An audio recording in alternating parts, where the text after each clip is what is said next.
Hi, everybody, and welcome back to the Black Lawyers Podcast. Today, I have the pleasure of interviewing attorney Ariva Martin. How are you today? Fantastic. Glad to be here. Yes, for those of you that are watching this, I'm sure you've seen her face plenty of times on CNN. She's always advocating for our rights on CNN and just giving that perspective that we need. So we're always happy to see you on CNN doing your various correspondence. Um, we're going to obviously get into how you became a Black attorney or correspondent, just your particular journey. But before I get into that, I actually, what just dawned on me, I want to say last season, you and your family were a Black Excellence Moment of the Week. I always do a Black Excellence Moment of the Week at the end of each episode. And now that I think about it, yes, because I believe both of your daughters are in Yes. law school, and then Yes. is your son in law school? Like everybody has gone to law school. So my two daughters are actually JD MBA students at Columbia. So they are both soon to be members of the California bar and possibly the New York bar, but definitely the California bar. Are they third years now?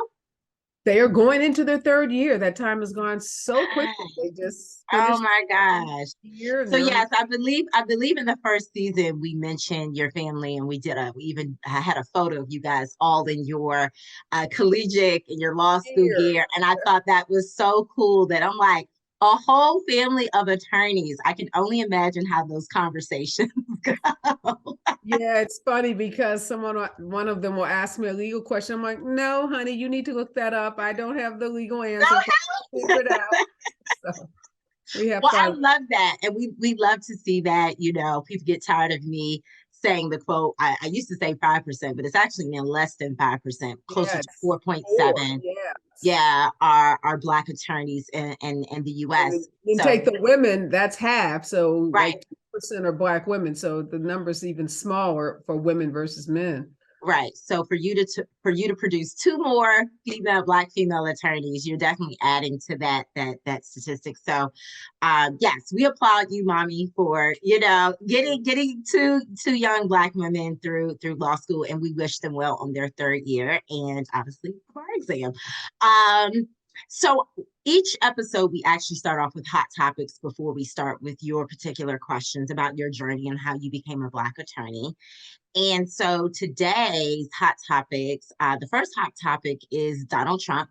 I know you've spoken at times on CNN about his various legal issues. For those that are listening and may be a little confused as to what's happening, obviously we know that he's still running for president, like, which I still don't understand how you could be running for president and, and be indicted. But apparently that rule is not in the rule book somewhere in the Constitution that, you have certain rules of if you are running for president, you can't have the following things. And so I'm not sure how they skipped over, being Well, I don't indicted. think the founding fathers anticipated having a con man like Donald Trump ever at the top of one of our political parties. So I don't think they thought there was a need to make a rule that prohibited someone who has been indicted from running for president. Under the Constitution, there are very few requirements. You have to be 35 and be a citizen. So, I mean, that's pretty much it. So, Okay. Well, yes. yeah. So because there are not a lot of rules, he's still allowed to run. He has two cases. He briefly turned himself into New York regarding, I believe, it had to do with a payoff. His statements about a payoff to Stormy Daniels. I know it's related to that payment. In terms of keeping certain hush hush things about him out of the news during his I guess his bid for his original election. So I know there is a count regarding that. And then recently, separately from that, there are the documents that he kept in his estate in Florida. Um, that were top secret. There were documents that probably should not have been removed from the White House. And so now they're indicting him separately on that. So, I mean, what are your thoughts? I mean, I know sometimes people say, are we just doing this to, just to kind of muddy up his record. There are a lot of people that believe that nothing is going to really come of either one of these charges, and that this is just to kind of maybe slow down his presidency or to just muddy up his legacy. What are your thoughts on that? Well, I think what both of these indictments show is that no one is above the law. And even a former president, and although it's unprecedented for a former president to be charged with federal charges, this 37 count indictment in a federal court in Florida, clearly his conduct merited these indictments. If you saw any of the videotape, if you saw the photographs of these classified documents that he maintained in his Florida home, documents that were stored in boxes in a bathroom next to a toilet, in a shower, on a stage, in a ballroom, unsecure locations where these documents were. And these were documents that should have never left the White House. They should have never been shipped to his home to begin with. And then he engaged in a year of obstruction, of refusal to participate with the FBI, with the Department of Justice in returning those documents. So he's not the first person to be charged with the mishandling of classified documents. It's a routine charge that many people have faced, and folks have gone to jail for it. So we don't know if there'll be an ultimate conviction at trial, but we do know that this is a righteous prosecution. And, of course, there are some Republicans who are screaming that this is somehow an effort to thwart his presidential campaign, but there's no evidence of that. The evidence is pretty clear. He violated the law, and when you violate the law in this country, you get charged for it, whether you're a president, ex-president, or someone running for president. So I don't think there's any real legitimate, complaints that can be had about this prosecution. I think all of the legal experts, even those that favor Trump, would agree that he engaged in conduct that brought this on himself. We've heard his ex-attorney general, Bill Barr, say as much as to say this was his own doing. He made his bed and now he has to lie in it. Well, I couldn't have said it any better. I definitely think at this point we just have to wait and see. I mean, obviously the prosecution in both of these cases in New York and Florida, they have the burden of proof. I don't know how strong their case is in New York, but at least with the documents, it actually seems pretty straightforward. Doesn't seem like there's a gray area in the first case at some level, but the second case, like you said, it's a pretty straightforward indictment. Even that first case, we shouldn't forget that Michael Cohen went to jail for those campaign finance violations, the same violations that Donald Trump is now being charged with in New York. Michael Cohen, obviously a flawed witness in many respects, but also someone who has firsthand knowledge of what Donald Trump did. And again, Alvin Bragg, the prosecutor in New York, confronted with these facts. And the reality is Donald Trump himself engages in criminal conduct. And when you engage in criminal conduct, you are going to be held accountable for it. And it was always curious that when Michael Cohen was charged, Donald Trump at the time was the sitting president, and there's I guess a memorandum in the Department of Justice about charging someone who's actually a sitting president. But clearly the same evidence that was used to indict Michael Cohen could have been used at that time to indict Donald Trump. Wasn't done, but no surprise that after his presidency, these charges would be brought against him as well. But they use Michael Cohen's case like as precedent. Well, Michael Cohen is going to be a key witness because the money that was paid to Stormy Daniels was funneled through some fake businesses that Michael Cohen set up. And Michael Cohen had the interaction with Donald Trump about paying her to keep her story about their affair quiet, for fear that if it had come out 2 weeks before the 2016 presidential election, it could have sank his chances of becoming president. So Michael Cohen is a key witness, but I have to believe that Alvin Bragg has other evidence that he's going to rely on, not just Michael Cohen, because Michael Cohen is going to be heavily impeached, given that he is a convicted felon himself. But I have a lot of confidence in Alvin Bragg, and confidence that he would not have brought this case unless he believed that he had the evidence to establish beyond a reasonable doubt that Donald Trump is guilty. And just FYI for those that are listening, Alvin Bragg is a Black attorney. If you don't know that, and I believe, did he graduate from Harvard? Yes, he's a Harvard graduate. So he's a Harvard graduate, Black attorney. So this is a huge case for him. So I think we are also in the same sentiment that we don't think Alvin Bragg, would bring something if he didn't think he had at least some evidence to support it. Obviously, he's not the judge or the jury, but we definitely believe he would not have brought something if he didn't think that there was evidence to support the charge. So we will continue, for better or worse, to continue to have updates. I'm sure CNN and other news channels about what's next for Donald Trump as it relates to these charges and how it will probably continue to affect his candidacy for president.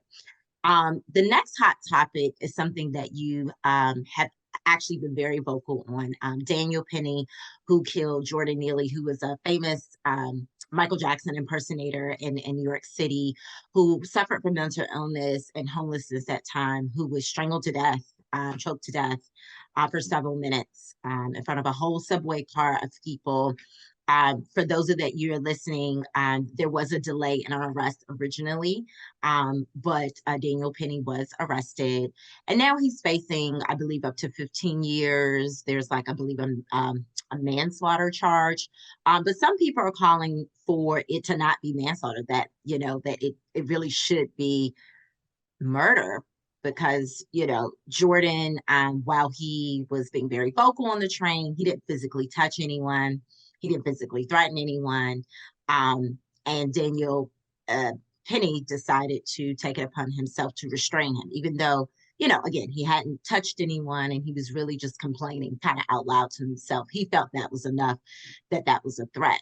So what are your thoughts on why maybe the DA did not want to go for murder versus? Yeah, I think it's the right charge. It's second-degree manslaughter, and in New York, it only requires a finding that someone acted recklessly, and their reckless actions, caused the death of another person. We saw in the Kyle Rittenhouse case, prosecutors can overcharge, and you can overcharge, and you can find yourself in a situation where you can't prove those charges, and you can end up either with a hung jury or an acquittal. And I think in this case, the second degree manslaughter, because it carries a penalty of up to 15 years, was the appropriate charge. And it's the charge, I believe, that's most likely to result in a conviction. And at the end of the day, what people really want is for Daniel Penny to be held accountable. And charging someone is just the first step in that continuum of accountability. And I'd much rather have someone charged with an offense that can be proven at trial that will result in that person being convicted and incarcerated, rather than, as we saw in Kyle Rittenhouse, what many believe to be were charges overcharging by the prosecution, and then Kyle Rittenhouse walked free. So not necessarily, the charges that everyone wanted, but I think at the end of the day, the activists and the advocates that were out,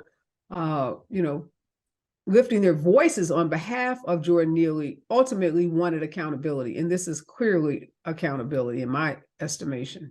And it's interesting that you say that in terms of accountability, because before he was even charged, he raised over like $1 million, I feel like, in counting for his defense. He put out this whole press release saying that he felt like, he was defending others with his behavior, even though, again, there's no evidence that anyone was being threatened or physically touched by Jordan. And so I don't know. I don't know if his tune will change closer to this going into a trial. I don't know what his attorneys are recommending, but I do agree with you. We don't want to see a situation where someone's overcharged and they can't meet, like you say, those elements. A lot of times, if you're a non-lawyer, you're not in law school, you don't understand that aspect of it. You're just emotionally like, I just want this to happen. But it's like, it's the prosecution's burden of proof. They have certain elements. And like you said, if they don't meet those certain elements, then you can end up with like a mistrial or someone walking away. And so we obviously don't want that. And so I definitely think they have more than enough to prove the charge that they currently have. And so we'll also be on trial watch as it relates to that as it gets a little closer. So anyway, thank you for playing Hot Topics with us. I know those were some that were kind of recently in the news, and you always speak so eloquently and just like on point with CNN. So we appreciate you also sharing your perspective here about those two matters. But now it's all about Ariba. Now the question switched to all about you. So my first question is, Who was Ariva Martin before the lawyer, the correspondent? Who were you before you even thought to even go to law school? Who were you before? Well, I was a girl growing up in North St. Louis with an incredible village of people. And I was someone who cared about community. I've always been involved in my community. I've always been that person that would volunteer. I've always been that person, whether it was my church or organizations in my community. I loved helping people. That was always a part of who I was. I watched the folks I grew up with. They were very similarly involved in different things in the community.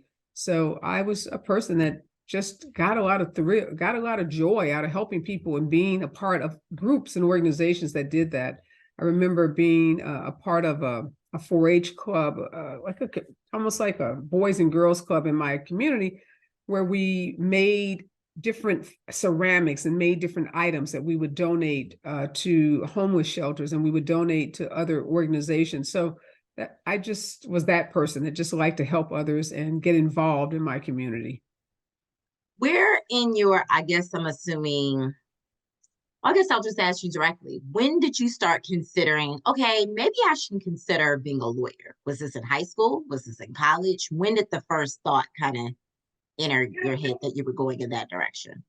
There were really two different points. One, probably, as early as kindergarten, I had a best friend.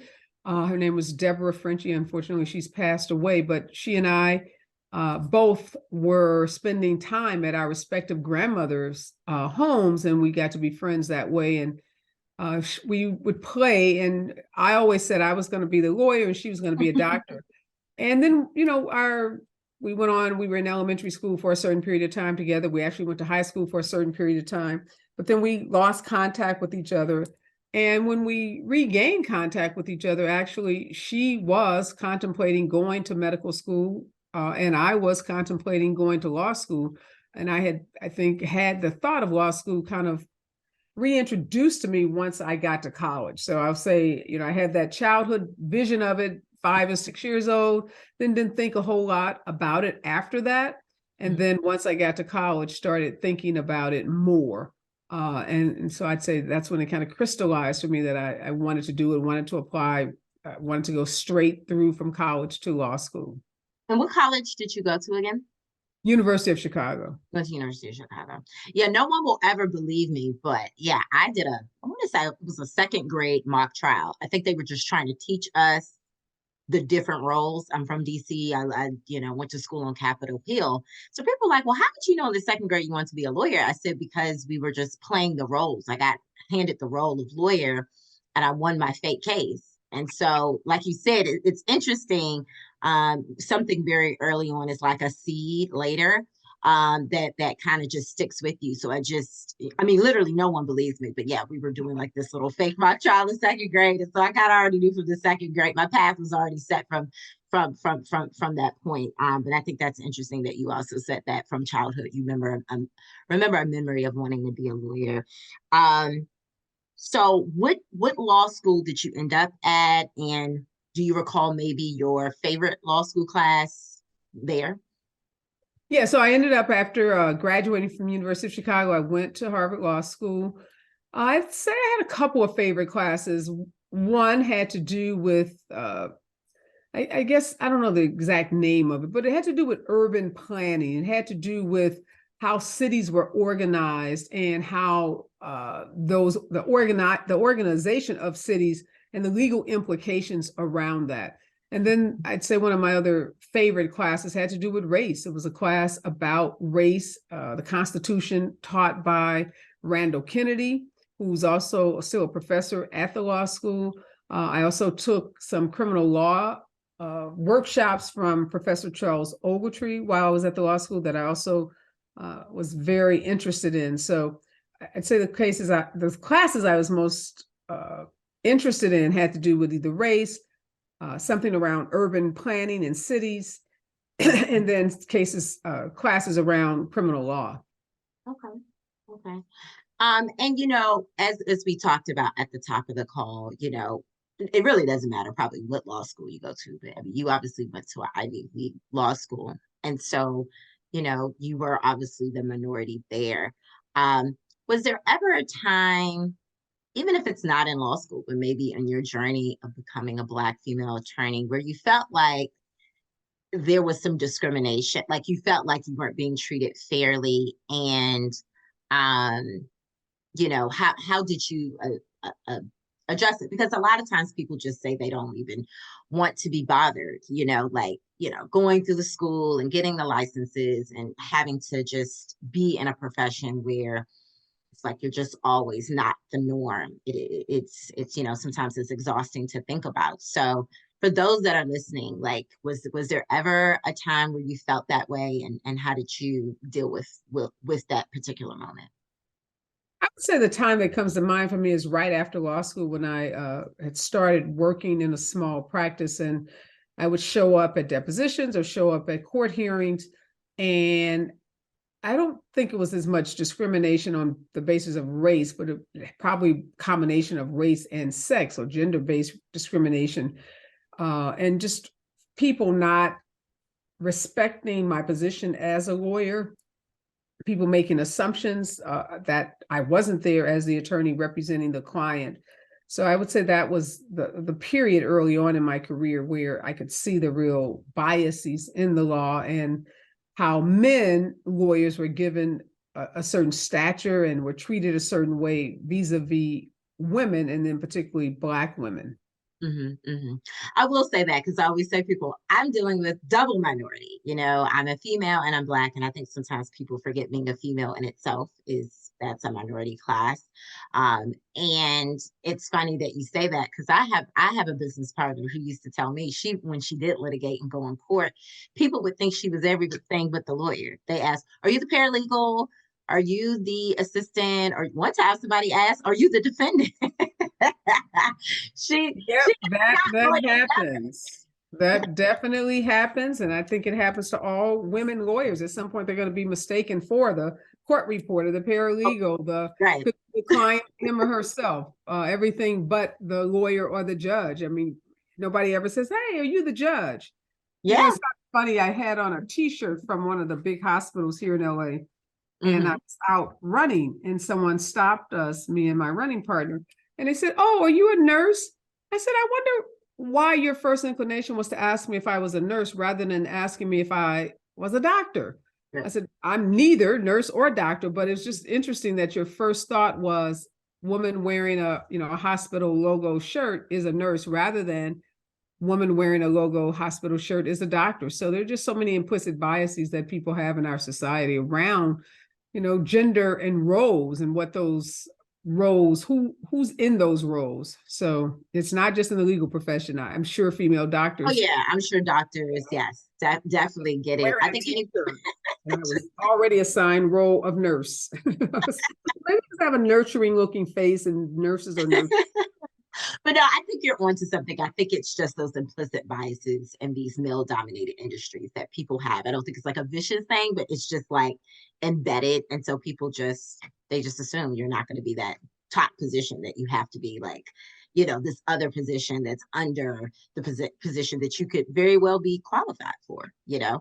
Um, what was your best moment in law school? Probably winning. Not so much winning, but the relationships that I formed with my moot court team. I got very, very close to uh, my moot court team and remain friends with them today. So working through that process, working around the clock on the brief that we did, winning and advancing with my team. So I really enjoyed that aspect of law school, both What because of the camaraderie and the friendship, but also the legal the challenge, the academic challenge of writing the brief and making the arguments. what do you think can be, I guess, done, continue to be done in terms of increasing? We talked about how it's like 4.7 for Black lawyers, and then it's like maybe around 2.5 for Black female attorneys. what do you think can be done to maybe encourage that next generation? I mean, you've already done an amazing job in your household by producing soon to be two Black female attorneys, your daughters. They had you to look at. So I think you being in the household, obviously, I think that it had to inspire them at some level, even if there was already some other interest in being an attorney. But some of us don't have moms that are attorneys, or we don't have attorneys already in our family. So, what do you think can be done to encourage maybe the next generation to Yeah, be interested in law school? yeah, I think it starts with very early on. It's the same, thing that we hope encourages students to go to college and then be willing to take that additional time to go to any graduate program, whether it's a graduate professional program or an academic program. You've got to have a love for learning. You got to have a desire and a willingness to, go to school for 7 years. A lot of students, they get burned out. They are ready to stop. A lot of students, I was just at an event speaking, and some students asked, is it still necessary to go to college, period? And one of Wow. the panelists on this at this talk says she didn't think, she's a mother of 3 college graduates, but she said she didn't even think it was necessary for everybody to go to college. So there's that notion that some people don't believe college is necessary, particularly when you think about so many folks who found fame and fortune on the internet, gig economy and other what I'll call non-traditional careers.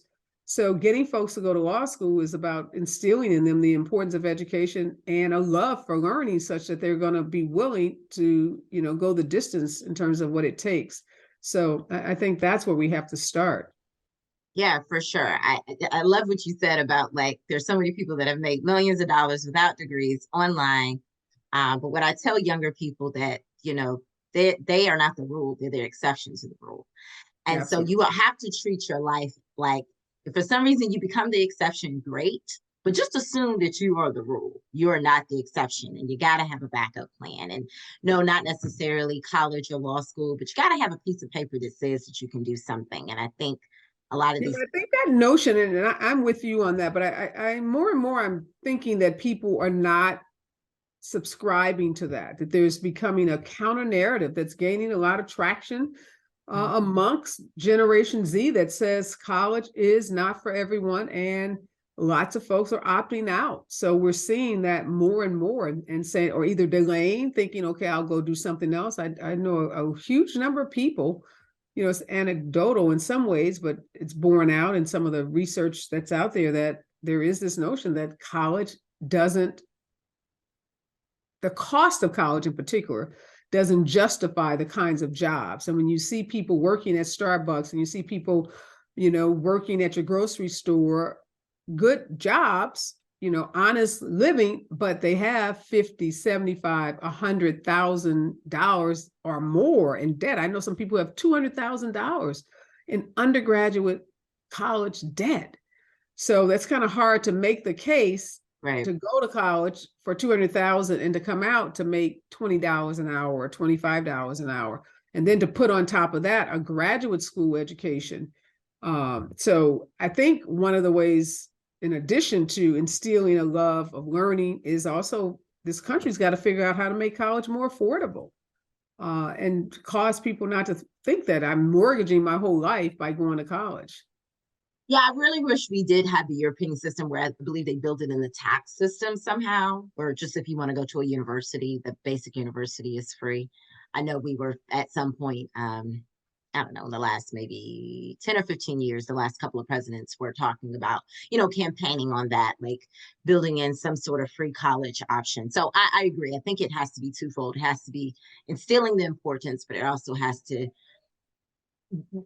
be laid out in such a way that it's actually accessible financially.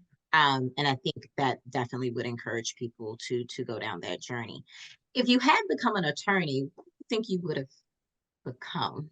You hadn't gone down that path. Yeah, a couple of things. Journalist for one. I love to write. That's really something that I have always loved. I've always loved being a storyteller. So I Mm-hmm. definitely could see myself being a journalist. I love planning and production. So I could see myself working maybe in a company, being involved in some level of production, maybe doing event productions. So I'm a very I like processes. I'm very good at organizing processes. Like I could design a system to get people in and out of Disneyland efficiently. So I could have been an engineer. I could have been I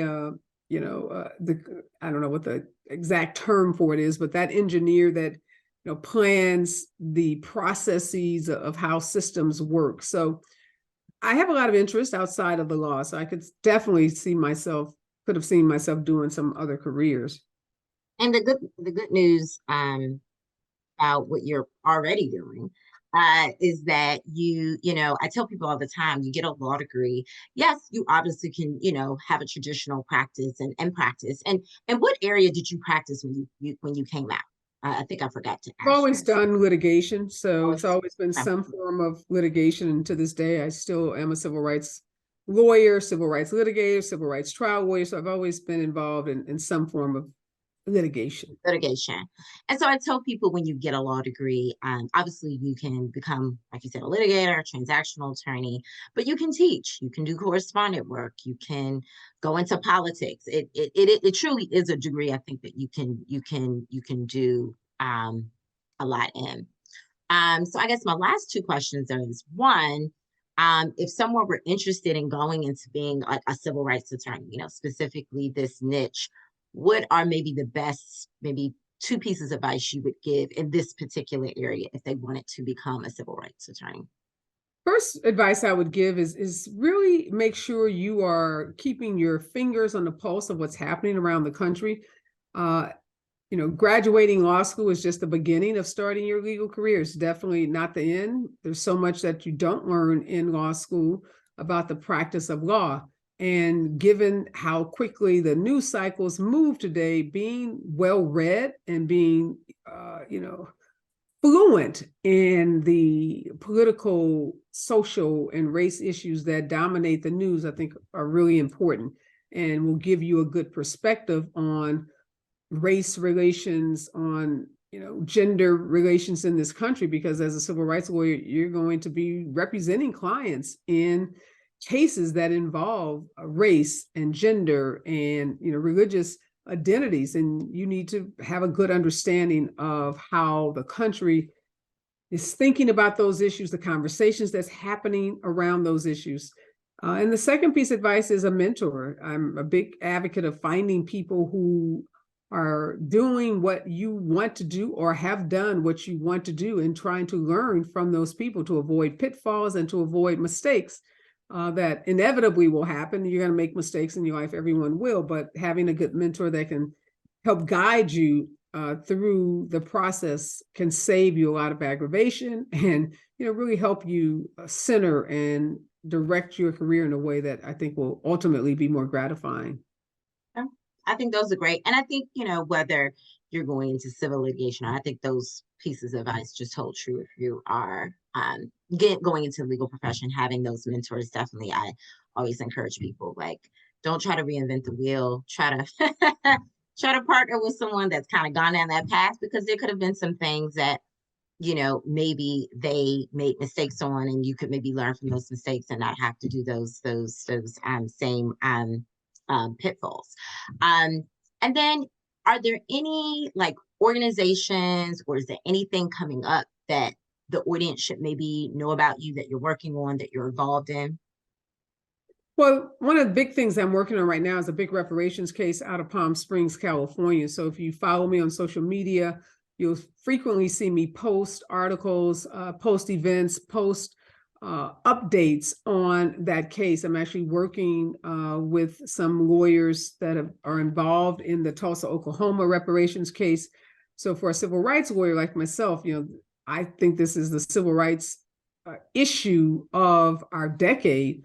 And so I'm really just been enthralled with the progress that this country has made, really impressed with where we are. I live in California, so looking at how far California has come on this issue of reparations. So I'd say that's the piece of work that I'm involved in right now that captures most of my time and has me excited.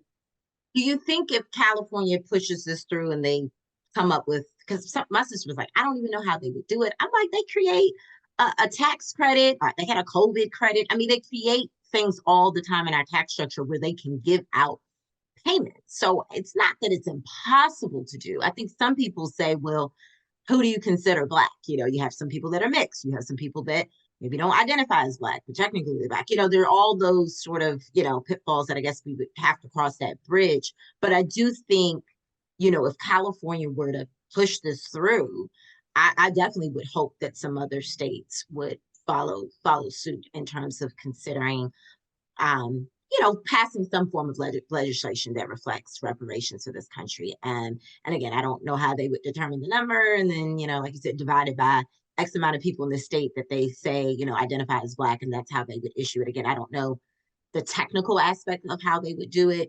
But I definitely think California being so progressive and kind of being the first state rallying around this, I think that's, like you said, very exciting. I think I recently maybe saw, maybe in the last year, that that was something California was considering.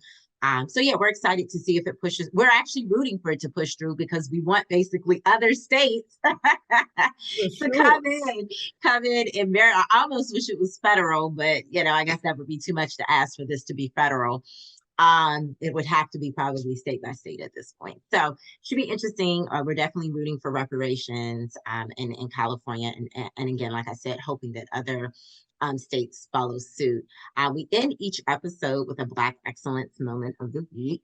We actually have Eli is the youngest Black professor to simultaneously teach at Columbia, NYU, and UCLA. What's He's his name? Eli Joseph, and he is only 28 years old, and he is teaching at all three schools.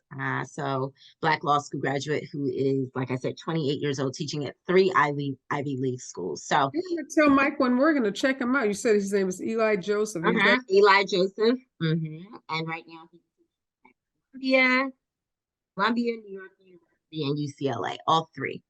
wow. So I don't know exactly what the classes are, but I'm sure they can look it Incredible. up and connect with him. Definitely because your girls are in the New York schools. So yeah, so that is our Black excellence moment for the week. We definitely, you know, as I don't have to tell you, there's so much bad news, you know, like, you Oh, know, definitely good to celebrate some positive news. I'm with you yeah, on you're on CNN, so I don't have to tell you that, you know, it's always seemed like there's a bad story. So we try to highlight something positive going in the news that's Black and legal related. And so that is our Black Excellence Moment of the Week. wonderful. I'm gonna look Congratulations. up this Professor Yes, Joseph. yes, Professor Joseph, congratulations on that. And as always, we are rooting for everyone Black. Take care, everyone.